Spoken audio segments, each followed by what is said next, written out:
קדמה, על אנשים ואירועים בהיסטוריה היהודית.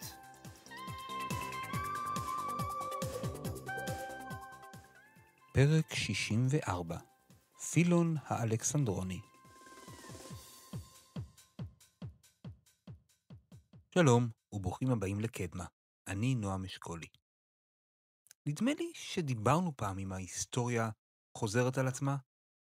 היה מי שאמר שההיסטוריה חוזרת למי שלא לומד ממנה. אז אולי באמת כדאי ללמוד מההיסטוריה? מה הקשר לגיבור שלנו היום, פילון האלכסנדרוני? אני מודה שאני הופתעתי לגלות כמה ההיסטוריה חוזרת. אבל אני אשאיר לכם להתרשם בעצמכם. בפרק קודם היינו בעזה.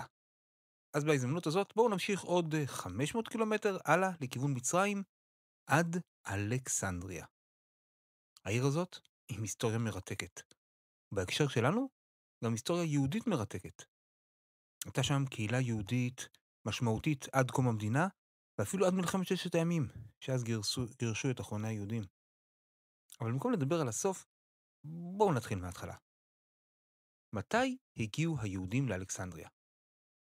יודעים מה? שאלה מוקדמת יותר. אנחנו כולנו זוכרים שיצאנו ממצרים. יש לנו חג כל שנה שעושים ליל הסדר שלם רק על זה, וגם זה מוזכר בתפילה כל יום. אז מתי יהודים חזרו למצרים? כבר בסוף בית ראשון מסופר שהיו המון גולים שברחו מהבבלים לכיוון מצרים. אפילו הנביא ירמיהו, הוא אולץ ללכת איתם. כנראה ירמיהו נפטר שם. ומאז הייתה קהילה יהודית במצרים. טוב, אז מה לגבי אלכסנדריה? אז הנה קצת רקע על העיר הזאת. לפי השם, אתם מבינים שהעיר קרויה על שם אלכסנדר, אלכסנדר הגדול.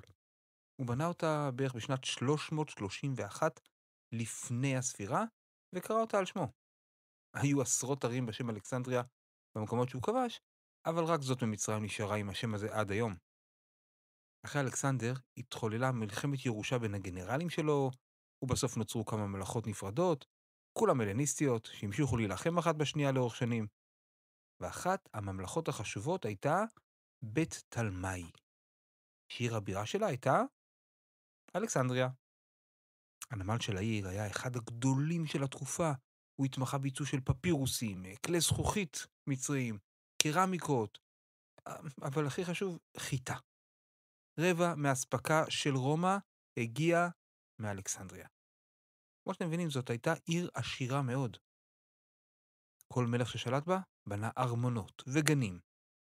דיברנו בפרק על תרגום ה-70 על המגדלו של אלכסנדריה, אחד משבעת פילי תבל, וגם דיברנו על הספרייה הגדולה של אלכסנדריה, הספרייה הכי גדולה ומרשימה של עולם העתיק. המלך תלמי הקים שם גם את המוזיאון הראשון בעולם. זה לא היה אז אולמות של ציורים, זה על שם המוזות מאתונה. זה יותר דומה נגיד לאקדמיה או מכון מחקר שמתעסקים בו במדע ופילוסופיה. אז חוץ מספרייה ומוזיאון היה שם באלכסנדריה גם גימנסיון ותיאטרון והיפודרום. עיר של תרבות. העיר התפתחה במהירות והפכה לאחת הערים החשובות ביותר בעולם. בתקופה הזאת, שיא התרבות היוונית, המדע, האומנות, היה שם. הם ניסו והצליחו להיות אתונה החדשה. שמעתם על אוקלידס? זה הקווים מקבילים והנדסת המישור. הוא פעל באלכסנדריה. ארכימדס, זה מהיוריקה, הוא למד שם. האסטרונום הכי חשוב של התקופה הזאת, תלמי, הוא פעל משם. יש רשימה ארוכה. והעיר המתפתחת משכה אליה מדענים, סופרים, אנשי רוח. וגם היהודים הגיעו לעיר מאוד מהר. אני חושב שאני צריך לחדד את הנקודה הזאת. אנחנו לא בדיוק בתקופה של גלות. בירושלים עמד בית המקדש השני. היהודים זכו לאוטונומיה מסוימת בתקופת שלטון בית תלמי. היחס של השלטונות היה סך הכל חיובי. תלוי בתקופה. את גזירות אנטיוכוס אתם מכירים, אבל אחרי מרד החשמונאים הייתה ליהודים מדינה עצמאית. ולמרות זאת, וזאת נקודה מאוד חשובה, רוב היהודים בזמן כל תקופת בית שני, לא כל התקופה, לא היו בארץ. הייתה קהילה גדולה בבבל, עוד מחורבן בית ראשון, וגם בעוד מקומות בעולם. והייתה גם קהילה גדולה במצרים. למה לחיות בארץ בתנאים כלכליים אתגריים עם בעיות ביטחוניות, כשאפשר לרדת לארץ האפשרויות הבלתי מוגבלות? לשפר תנאים, גם כלכלית, אולי גם תרבותית, ואפילו לא דיברנו על המחיר של המילקי. והקהילה היהודית באלכסנדריה גדלה והתפתחה. מעריכים ששליש מכל תושבי אלכסנדריה היו יהודים.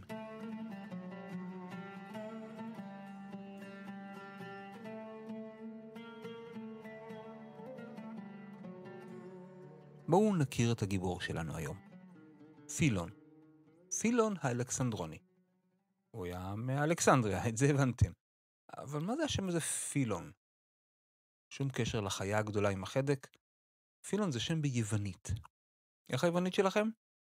בואו נעשה ביחד. פילוסופיה זה אוהב חוכמה. פילון זה אוהב אלוקים. במאה ה-16 היה באיטליה חכם בשם רבי עזריה מן האדומים. גם דמות מרתקת בהזדמנות. הוא היה החכם היהודי הראשון שמצא את הכתבים של פילון ותרגם ופרסם אותם. אז הוא תרגם את השם פילון, אוהב אלוקים, לידידיה. תרגום יפה. אבל שלא נתבלבל, אמא של פילון לא קראה לו ידידיה. אם הייתם קוראים לו מאחור בשם הזה, הוא לא היה מסתובב. דרך אגב, יש בעמק חפר מושב בשם כפר ידידיה. הוא על שם פילון. מי שנתנה את המימון הראשוני להקמת המושב הייתה הקהילה היהודית של אלכסנדריה. אז לכבודם נתנו למקום את השם על שם הדמות היהודית הכי חשובה מאלכסנדריה. פילון נולד בסביבות שנת 20 לפני הספירה. אנחנו לא יודעים בדיוק מתי. בעיקרון, אנחנו לא יודעים עליו אישית הרבה. הוא כתב המון, אבל לא על עצמו. אז צריך לחפש רמזים בתוך הכתבים. יותר קל לגלות מה הוא חשב מאשר מה עבר עליו. יוסף בן מתתיהו, יוספוס פלביוס, הוא פעל בערך 50 שנה אחריו. אז מבחינתו פילון היה היסטוריה קרובה. והוא כותב עליו קצת, וגם על המשפחה המורחבת של פילון. טוב, אז מה כן יודעים? יודעים שהוא היה ממשפחה מכובדת ועשירה. המשפחה הייתה כמו משפחות יהודיות אלכסנדריוניות אחרות. משפחה יהודית גאה שהרגישה מחוברת לאלכסנדריה.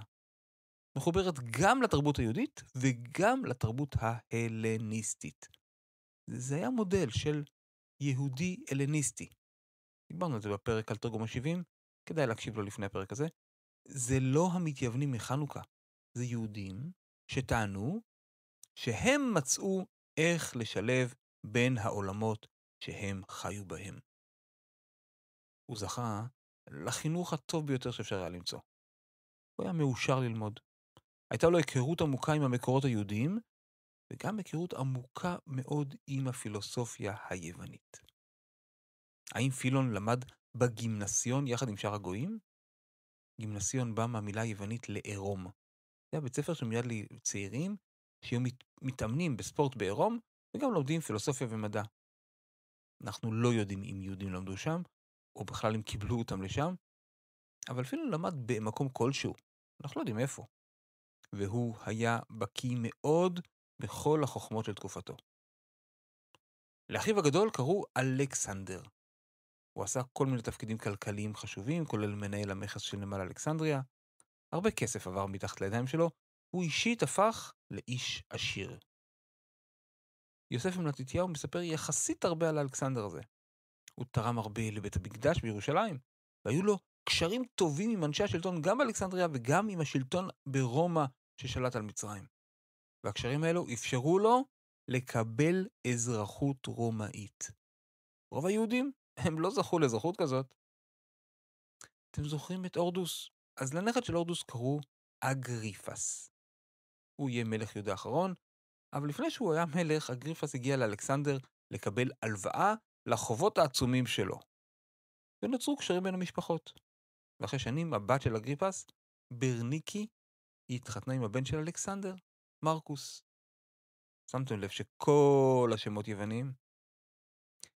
ברניקי הזאת, דרך אגב, התאלמנה תוך זמן קצר, ואז התחתנה עם דוד שלה, הורדוס מלך קלקיס. זה עוד נכד של הורדוס.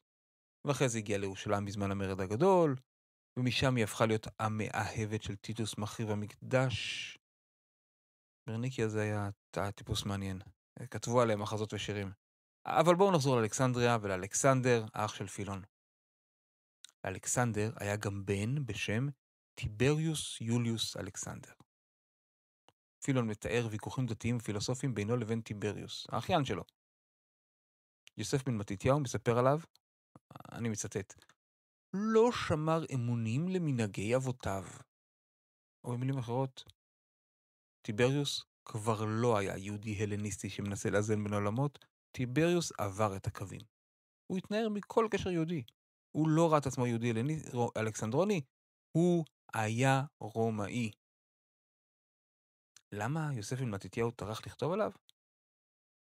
כי טיבריוס היה דמות היסטורית משמעותית, אבל ממש לא דמות חיובית. נגיע אליו עוד פעם. אבל כמו שאתם מבינים, הקהילה היהודית באלכסנדריה חיה על התפר בין העולמות. אבל היו ילדים שהזהות הכפולה היא כבר לא התאימה להם.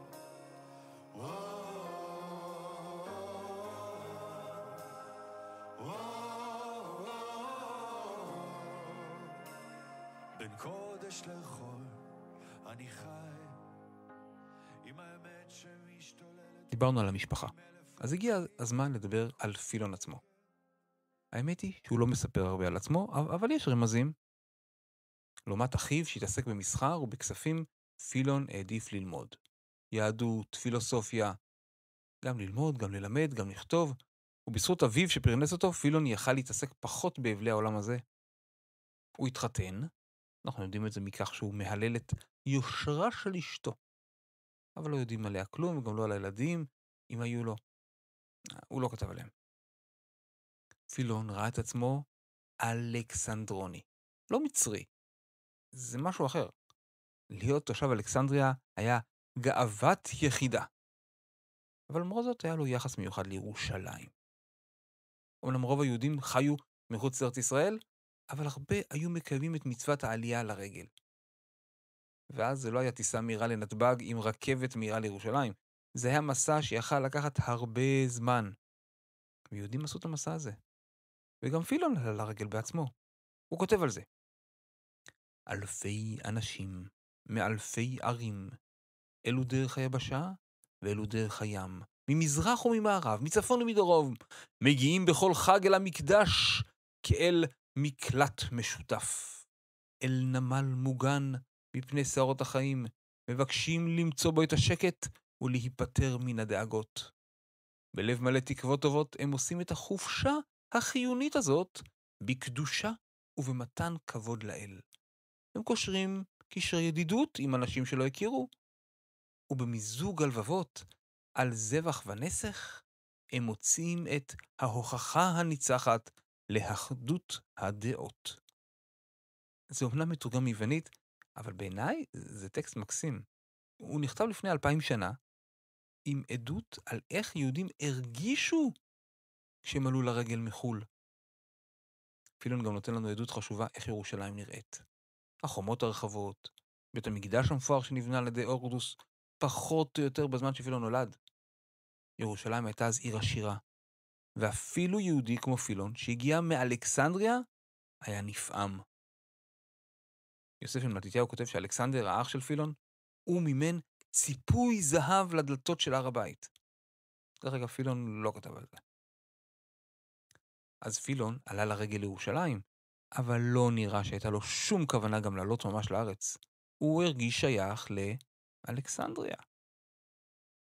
אבל לכם נגיד את האמת. האמת היא שלהיות יהודי באלכסנדריה, זה לא הכל ורוד.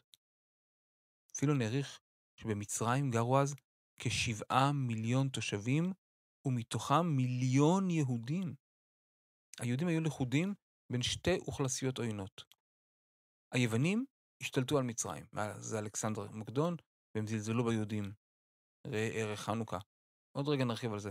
לעומת זה, ההמון המצרי, שהיו בתחתית הסולם החברתי, הם שנאו את היהודים שהצליחו כלכלית. מבחינת המצרים, היהודים, שדיברו גם יוונית, היו גם הם יוונים פולשים. היו גם הרבה יהודים ששירתו בצבא של המלך. ובין שתי האוכלוסיות העוינות היהודים חיו. ומתחת לפני השטח, וגם לפעמים מעליו, התחילה אנטישמיות גדולה.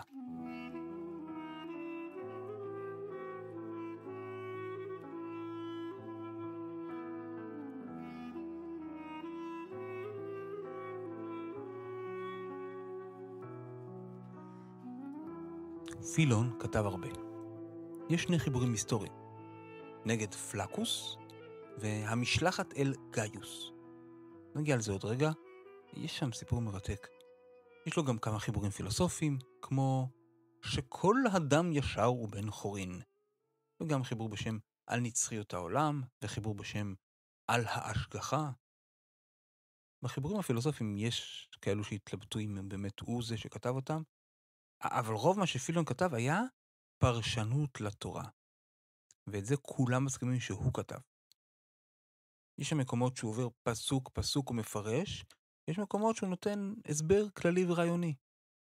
הוא מתמקד בעיקר בשלושה נושאים: בריאת העולם, רצף הדורות עד משה רבנו, וגם חוקי התורה.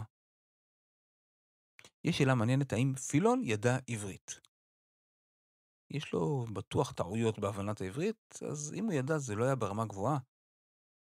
אנחנו גם יודעים שאת הפירושים שהוא כתב, הוא כתב לא על פי המקור בעברית, אלא על פי תרגום ה-70. תוהו ובוהו מתורגם בתרגום ה-70 לאורטוס, כלומר בלתי נראה. אז ככה פילון מסביר שהעולם היה לפני הבריאה. עוד דוגמה, השמיים ביום השני נקראים ביוונית אורנוס, כלומר גבול. וככה פילון מסביר את המהות של הבריאה ביום השני. יש עוד הרבה דוגמאות. פילון מסביר גם פשט של פסוקים, אבל הפירושים שלו הם בדרך כלל מה שנקרא אלגוריים.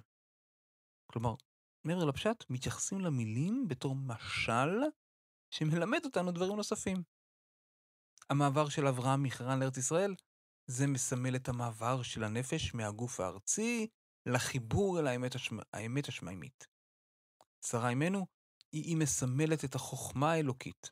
הגר, היא מסמלת את החוכמה המעשית. יש שם המון דוגמאות. לאורך הדורות היו עוד פרשנים שהלכו בדרך הזאת, ולאורך הדורות כאלה שהתנגדו לה. אבל ללא ספק זה גישה ותיקה.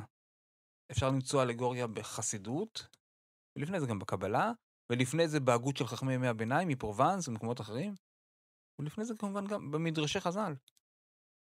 בואו נתעכב רגע על הקשר למדרשי חז"ל. כשפילון חי באלכסנדריה, באותו זמן, בירושלים, היו חכמים מפורסמים שפעלו. בתקופת בית המקדש קראו להם הפרושים. כשפילון היה צעיר, הלל ושמאי היו בראש החכמים. וכשפילון היה מבוגר, רבן גמליאל הזקן ורבן יוחנן בן זכאי לימדו בירושלים. בתקופה הזאת שהוא כתב כל כך הרבה באלכסנדריה, איזה מחבר אתם מכירים מבין החכמים של ירושלים שכתב ספר? בירושלים למדו, יצרו, אבל בתקופה הזאת הכל היה תורה שבעל פה, לא היו ספרים כתובים. את המשנה והמדרשים העלו על הכתב רק שנים רבות לאחר מכן. זה היה עריכה וסיכום של מה שנלמד בדורות קודמים. מסכת אבות למשל, היא מצטטת שמות של חכמים מתקופות של 500 שנה. ובהקשר של האלגוריה, יש מדרשים שחוברו בתקופה הזאת עם פרשנויות אלגוריות. זו לא הייתה המצאה של פילון. אפשר גם להזכיר את האיסיים ואת המגילות הגנוזות מים המלח, שם יש מלא פרשנות אלגורית. היא מאוד שונה מהפרשנות של חז"ל או של פילון. הפרושים, חז"ל, הם חיברו פירושים ומדרשים לתנ"ך, אבל הם נשארו בתור תורה שבעל פה. והקובץ ההלכתי הראשון למשל, המשנה, הוא נערך ונכתב רק בסביבות שנת 200 על ידי רבי יהודה הנשיא. אז בירושלים פחות כתבו. אבל באלכסנדריה, פילון, הוא כתב הרבה. גם אצלו יש מושג שהוא קורא לזה תורה לא כתובה. זה המושג שלו לפירושים של פסוקים שהוא קיבל במנהגי אבות. אז בהחלט מעניין לראות אם היה עליו השפעה של חכמים בירושלים. יש על זה כל מיני עבודות אקדמיות מעניינות, שמנסות לטעון שיש סיכוי שהגיעו אליו דברי חכמים מירושלים. אבל אני לא חושב שיש לזה באמת הוכחות. פילון חי בעולם מקביל. הרבה מהשאלות והנושאים שהטרידו את הפרושים, הטרידו גם אותו. ולפעמים יש דמיון בתשובות, לפעמים לא. אבל חייבים להודות. העולם של פילון שונה מאוד מהעולם של חז"ל. הוא חי בעולם עם תרבות של פילוסופיה. הוא לא רק הושפע מהפילוסופיה. הוא טוען שאפשר וצריך ללמוד את עקרונות הפילוסופיה מתוך התורה. לא צריך ללמוד את אפלטון. במקום זה, צריך ללמוד את ספר בראשית ואת סיפור בריאת העולם. ומשם אפשר להבין את הפילוסופיה שאפלטון דיבר עליה. הוא טוען שהפילוסופים היוונים קיבלו חלק מהרעיונות שלהם מאברהם אבינו וממשה רבנו. ברשותכם, אני לא נכנס לפילוסופיה יוונית, אני לא מתיימר, אבל בואו נחזור רגע לקשר בין פילון למדרשים. אם הם באים מעולמות שונים, למה כן יש דמיון? אני חושב שזה בעיקר מהעובדה ששניהם מתייחסים לפסוקים באותו כבוד, ושניהם מנסים להעביר לנו מסר יהודי שיצא מהפסוקים, גם אם הם חיים בעולמות שונים.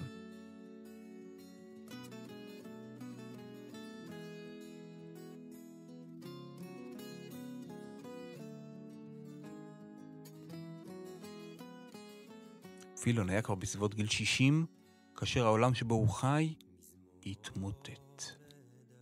הרומאים שלטו באלכסנדריה מאז יוליוס קיסר. הוא נתן ליהודים זכויות מסוימות, כמו רשות לחגוג את החגים היהודים, לשמור כשרות, לשמור שבת. הוא נתן להם פטור משירות חובה בצבא. גם הקיסרים אחריו, כמו אוגוסטוס וטיבריוס, שמרו בעיקרון על זכויות ליהודים. הם אפילו הרשו להם לגבות את מחצית השקל שנשלחו לבית המקדש.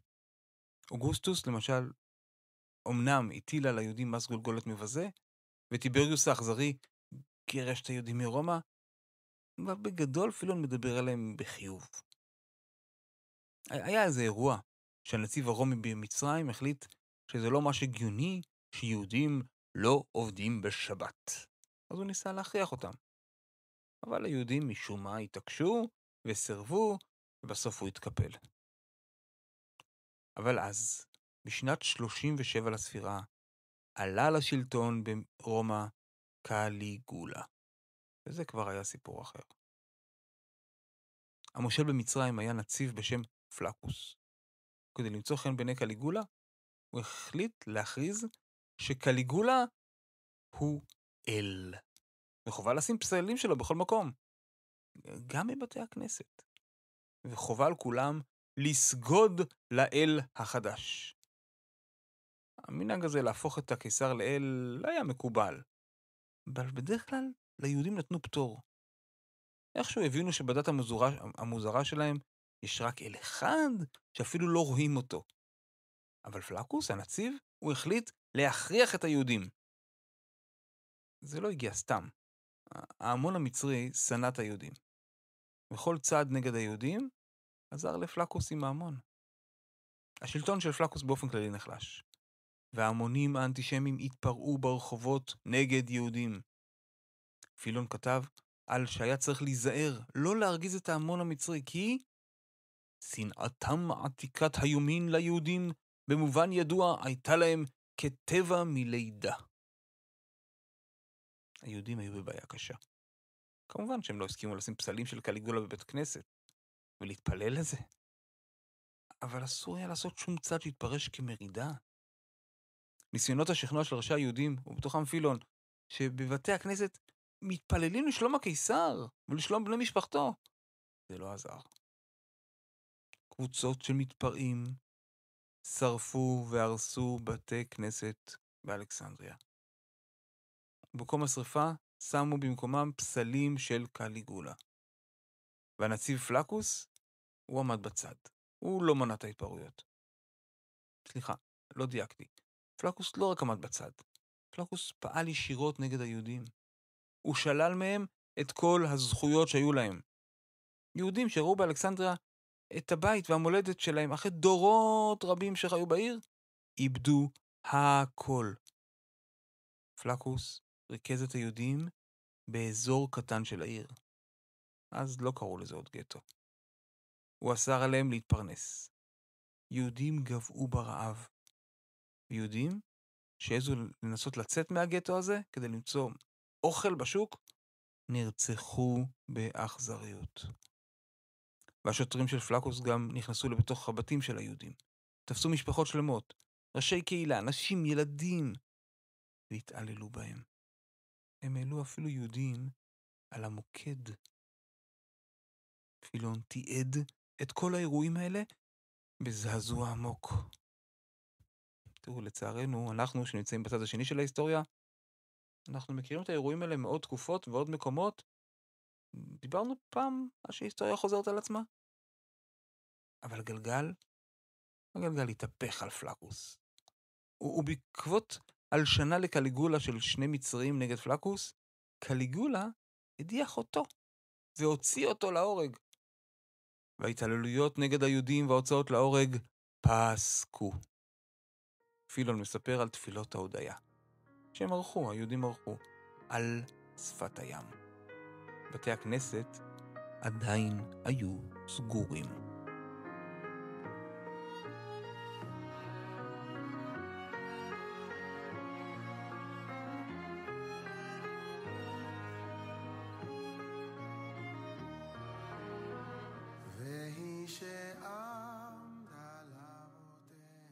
בואו נדבר קצת על אנטישמיות.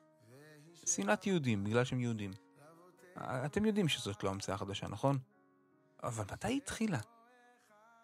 התיעוד המוקדם ביותר לאנטישמיות, אני חושב, זה באלכסנדריה. בתקופת הבית השני. ואחר כך זה התפשט לעוד מקומות בעולם ההלניסטי. התירוצים אז לשנאה היו שהם יהודים לא אוכלים חזיר כמו כולם, והם לא עובדים בשבת כמו כולם, והם לא הסכימו לעבוד לאלים המקומיים כמו כולם. אתם, מהצד השני של ההיסטוריה, אתם יודעים שתירוצים לאנטישמיות מתחלפים בכל דור. אבל השנאה ליהודים, היא נשארת. באלכסנדריה האנטישמיות באה לידי ביטוי בכל מיני דרכים. הטקסט האנטישמי המוקדם ביותר בעולם הוא כנראה של ההיסטוריון המצרי מנטון. זהו מהמאה השלישית לפני הספירה. אלו שחושבים שצריך לחפש סיבות לאנטישמיות, העריכו שההתפשטות של תרגום השבעים הפחידה אותו. אני אישית פחות חושב שצריך להסביר אנטישמיות בסיבות רציונליות. בכל אופן, מנטון הוא החליט לכתוב היסטוריה אלטרנטיבית ליציאת מצרים. הוא כתב שיהודים הם צאצאים של מצורעים ממצרים. הם גורשו על ידי המצרים ונאלצו בגלל זה להגיע לגבול סוריה. זה לא היה יציאת מצרים ביד רמה, זה היה גירוש משפיל. ובגלל שהם צאצאי מצורעים, כל היהודים טמאים עד היום. גם בנייה של היסטוריה אלטרנטיבית זה אותה המצאה ותיקה, כמו שאתם רואים. מנטון לא היה בודד. היו באלכסנדריה בהמשך עוד טקסטים אנטישמיים. המפורסם ביותר זה הכתבים של אפיון. אפיון היה מצרי שהתייוון. הוא כתב 5 כרכים על ההיסטוריה של מצרים לפי איך שהוא ראה אותה. ואפיון שנא יהודים. בשנת 39 אפיון יצא בראש משלחת מאלכסנדריה אל הקיסר קליגולה ברומא, כשמטרת המשלחת לפגוע עוד במעמד יהודי אלכסנדריה. לכבוד האירוע הוא כתב חיבור שהמטרה שלו השפלת היהודים. הוא חזר על הסיפור של מנטון על המצורעים, והוא הרחיב עוד המצאות. הוא תקף את ברית המילה, הוא תקף את חוקי הכשרות, את השבת. לכל אחת מהמצוות הוא המציא סיפור היסטורי להגני, אחר למה יהודים עושים את זה. דוגמה, כמו הסיפור שגירשו את היהודים המצורעים ממצרים, אז הם הלכו 6 ימים, ואז התחיל להם כאב בירכיים אחרי 6 ימים שהולכים בלי הפסקה, ולכן היהודים נחו. ובגלל שבמצרית לכאב ירכיים קוראים סבתוסיס, היהודים קראו ליום השביעי שבת. היו לו עוד הרבה המצאות להגניות בסגנון הזה. מעל הכל, הוא טען שהעובדה שיהודים לא סוגדים לאלים, כמו שאר הרומאים והאלכסנדרונים, זאת הוכחה שהם מורדים בשלטון הרומאי. וזאת כבר טענה מסוכנת. קליגולה הוא קיבל את המשלחת האנטישמית בשמחה. הסיפורים על היהודים היו מבחינתו נושא מוצלח לבדיחות חדשות. אבל המשלחת האנטישמית כמובן באה לשכנע אותו לפעולות אקטיביות נגד יהודים. וקליגולה בהחלט הקשיב. הידיעה על מה שמתרחש ברומא הגיעה ליהודים באלכסנדריה. והם החליטו לשלוח משלחת משלהם לרומא, לשכנע שהדברים של אפיון הם שקר, ושהיהודים נאמנים לרומא ונאמנים לקיסר. בראש המשלחת היה פילון, מיודענו. הוא היה זקן המשלחת. את כל האירועים של המשלחת ומה שהוביל אליה הוא כתב בחיבור בשם המשלחת לגאיוס. גאיוס זה גאיוס קליגולה. לפני שהוא מפרט את קורות המשלחת, פילון החליט לפרט קצת על הדמות של גאיוס קליגולה בעצמו.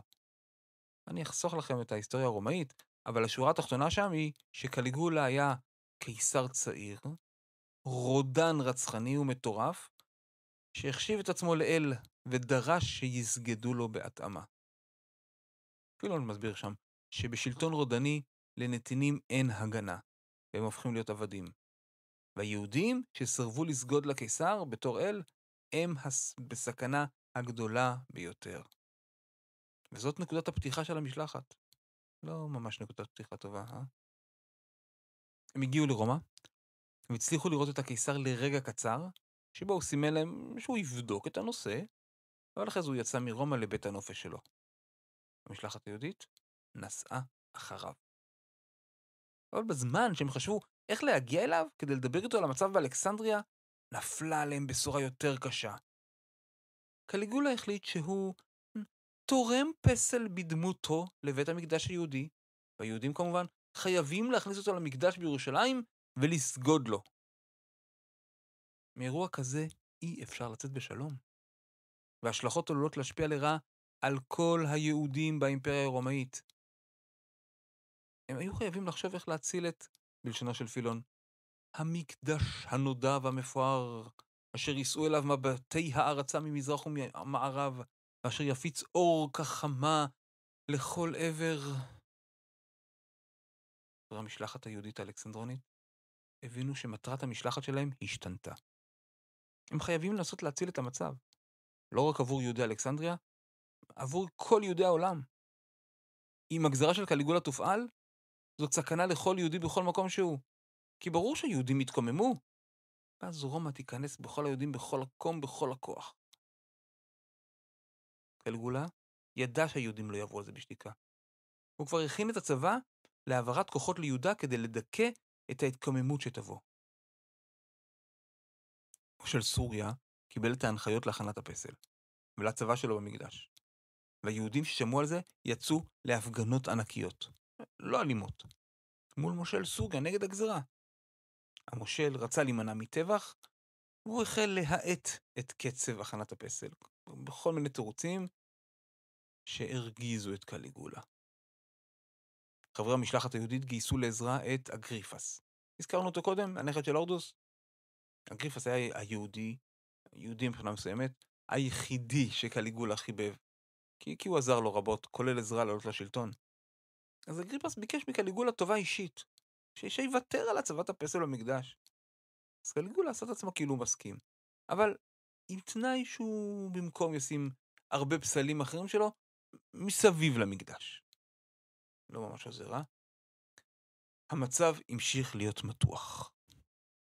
אחרי כמה חודשים של המתנה ברומא, בסתיו של שנת 40 לספירה, חברי המשלחת הצליחו סוף סוף להתקבל לפגישה אצל קליגולה.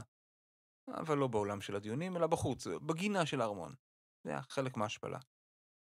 ולהפתעתם, המשלחת של אפיון האנטישמי גם היא חיכתה להם שם. הפגישה הייתה מזעזעת. פילון כתב בציניות. הוא השיב לנו באופן אדיב כל כך, עד שנואשנו לא רק מענייננו, אלא גם מחיינו. לגעו להם, העליבו אותם, האשימו אותם בבגידה. כשפילון הסביר שמקריבים קורבנות בית המקדש לכבוד קליגולה, אז קליגולה הגיב, זה נכון שמקריבים, אבל זה לאל אחר ולא לו, אז איך בדיוק זה עוזר לו? די בנס קליגולה השאיר אותם בחיים, כי הוא אמר להם שהם כנראה יותר טיפשים מרשעים, כי הם לא מבינים שהוא אל, בספר של פילון הסיפור נגמר כאן. אולי היה המשך לספר שלא שרד, אולי לא, אבל מי שכן סיפר לנו את ההמשך היה יוסף בן מתתיהו. הוא סיפר שפילון עודד את היהודים שיגלו אומץ לב. כי קליגולה עורר עליו את תיבת האל. ובאמת רגע לפני שהגזרה יצאה לדרך, קרה אירוע ששינה את ההיסטוריה. קליגולה המטורף זלזל כל הזמן באנשי המשמר האישי שלו. אז בינואר של שנת 41 הם החליטו שנמאס להם. ואחרי בילוי שלו בתיאטרון, הם הובילו אותו דרך מסדרון צר, שבו הם חיסלו אותו. הוא היה רק בן 28. יוסף בן מתתיהו סיכם את האירועים שהם, אני מקריא מקדמוניות היהודים. הוכחה גדולה לעוצמת האל, נחמה לאלו השרויים במצוקה, אזהרה לאלה החושבים כי אושרם לא יסתיים באסון, אם לא יצרפו אליו את המידות הטובות.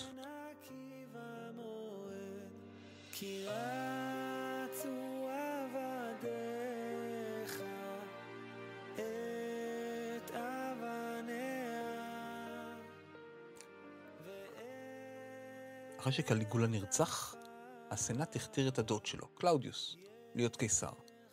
וכנראה אגריפס עזר גם לו להיבחר, וכאות תודה, קלאודיוס מינה את אגריפס להיות שליט ביהודה. והיהודים זכו ל4 שנים סבירות יותר. עד שגם אגריפס נרצח באופן מסתורי, ובמקומו החלו לשלוט ביהודה מושלים רומאים. איך הסיפור של בית המקדש השני נגמר 30 שנה אחר כך בחורבן, בשנת 70? את זה אתם יודעים. אבל מה לגבי היהודים של אלכסנדריה? עם העימות עם האפיון והאנטישמים? קלאודיוס, גם הוא קיבל משלחות, והוא הכריע. הוא שלח איגרת לאלכסנדריה שבה הוא מבקש, אני מקריא, לנהוג ברוך ובאנושיות ביהודים המתגוררים בעיר מזה זמן כה רב.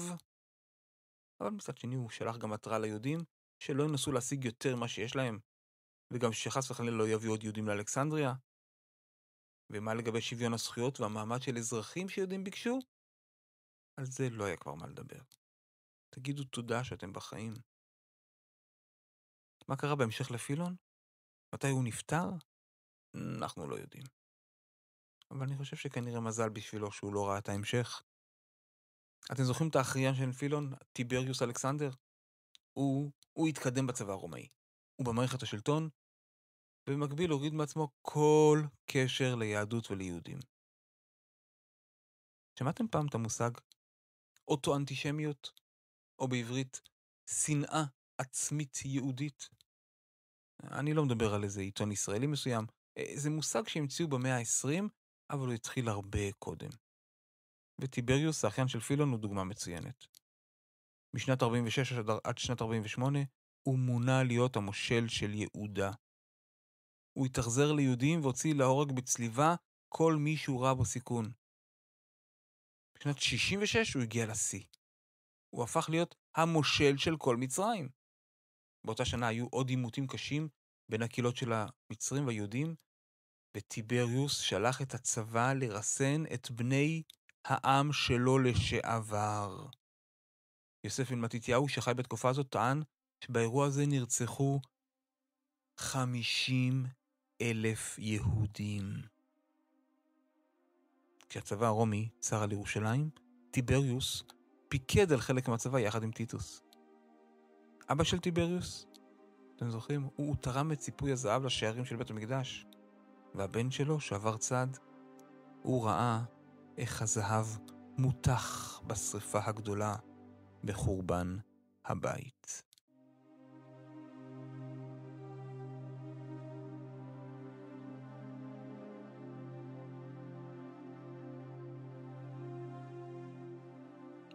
מה קרה לקהילה היהודית של אלכסנדריה? אחרי המהומות של שנת 66 שבהם נרצחו 10,000 יהודים, הקהילה הצליחה להתאושש לכמה שנים. הם אפילו קלטו פליטים מיהודה אחרי חורבן המקדש, אבל הגרוע ביותר היה לפניהם והגיע בשנת 115. לאירוע קוראים מרד התפוצות. זה בו קהילות יהודית בקירנה, בלוב, בקפריסין ובאלכסנדריה, קהילות אלה מרדו בשלטון הרומאי. ההיסטוריונים לא כולם משוכנעים מה גרם למרד, לא ניכנס לזה כאן. אבל התוצאה הייתה חורבן מוחלט של שלושת הקהילות. עשרות אלפים נרצחו, והשורדים התפזרו בעולם. קהילת יהודי אלכסנדריה במשך מאות שנים הייתה קהילה יהודית מרכזית ועשירה, עם תרבות משלה שמחברת בין העולם היהודי לתרבות המקומי ההלניסטי. תרגומים ויצירות ספרותיות חיברו בה. יהודים שחשבו הם מצאו את השילוב הנכון לחיים יהודים שלא מצליחים לגור דווקא בארץ ישראל. גם לא חייבים לדבר עברית, אפשר להסתדר מצוין ביוונית. אפשר לשמור תורה ומצוות גם בחול ולחבר בין יהדות לתרבות העולם. להיות גם יהודי גאה וגם אלכסנדרוני גאה. כזה שיותר מ10 דורות גר בעיר. כל זה נחרב ונגמר. כמעט כל מה שנכתב ביוונית, כנראה נכתב הרבה, נעלם. כמעט לא נשאר דבר שיספר לנו על היהדות המפוארת שהייתה באלכסנדריה. אז איך אנחנו כן יודעים משהו? פילון כתב את החיבורים שלו על מגילות פפירוס, והם נשמרו בספרייה של אלכסנדריה גם כשיהודים נעלמו משם. היהודים בשאר העולם לא שמעו על פילון ועל הכתבים שלו. לא על הפרשנות למקרא, לא על הפילוסופיה, וגם לא על האירועים ההיסטוריים. מי שגילה את הכתבים היה אחד מהנוצרים הראשונים. קראו לו קלמנטיוס, אם אתם מתעניינים. הוא הגיע לספרייה של אלכסנדריה וקרא את הכתבים ומצא בהם רעיונות פילוסופיים מעניינים, שהתחברו לו לרעיונות שהיו בנצרות המוקדמת. הוא העתיק את הכתבים. והמסלול של הכתבים המשיך אחר כך לקיסריה, ומשם לעוד מקומות בעולם הנוצרי המוקדם, כולל לאיטליה. וגם תרגמו אותו ללטינית. היהודים לא הכירו את פילון, אבל הנוצרים התייחסו אליו אז בתור החכם היהודי החשוב ביותר בהיסטוריה. במאה ה-5 אפילו התחילו להמציא ולהפיץ אגדות שפילון התנצר. אל תבלבלו אותם עם העובדות של מתי הנצרות הגיעה לאלכסנדריה. בהמשך הדורות הנצרות עדכנה את התיאולוגיה, והרעיונות של פילון פחות התאימו להם, אבל הכתבים שלו בלטינית היו כבר באיטליה. בואו נקפוץ קדימה בזמן.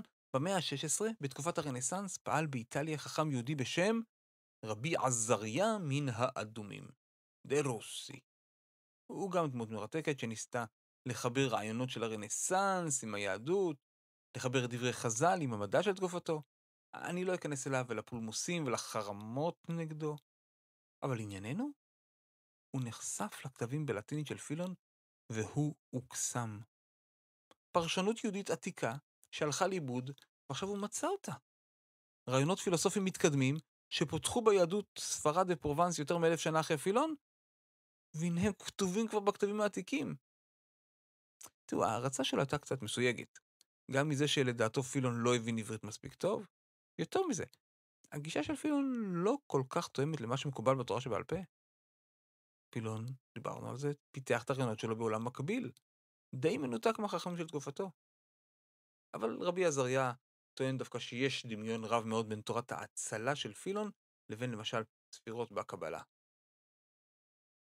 רבי עזריה תרגם את הכתבים, וגם כמו שסיפרתי בהתחלה, תרגם את השם של פילון לידידיה.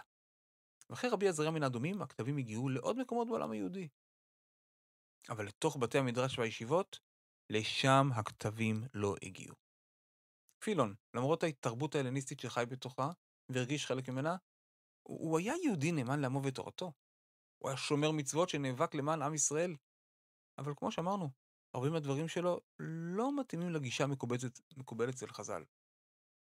זה נכון שהרבה מהרעיונות שלו כן עלו מחדש בתקופות אחרות, במיוחד אצל חכמים יהודים שעסקו בפילוסופיה בספרד ופרובנס. אבל כלפי פילון הייתה חשדנות. גם למקור היהודי ההלניסטי שלו, וגם חשדנות למסלול שהכתבים עברו דרך הכנסייה הנוצרית. במאה ה-19, כשהתחיל, בעיקר בגרמניה, המחקר של חוכמת ישראל, מדעי היהדות, יהדות כתחום אקדמי. אז הם גילו את פילון מחדש. היהודים של גרמניה שמחו למצוא סוג של אקדמיה יהודית שהתפתחה בעולם לא דובר עברית, הם ראו בפילון סמל של הנאורות היהודית וההשכלה שמתפתחת בגולה. סיפור הצלחה של השתלבות יהודית בתרבות הכללית. יש עדויות שהיה מקובל בגרמניה, במיוחד בזרמים הרפורמים, לתת את הכתבים של פילון בתור מצנת בר מצווה. תראו, איך נגמרו החיים היהודים בגרמניה, אנחנו יודעים. וגם איך נגמרו החיים היהודים באלכסנדריה, גם אנחנו יודעים. אני חושב שדיברנו בהתחלה על ללמוד מההיסטוריה.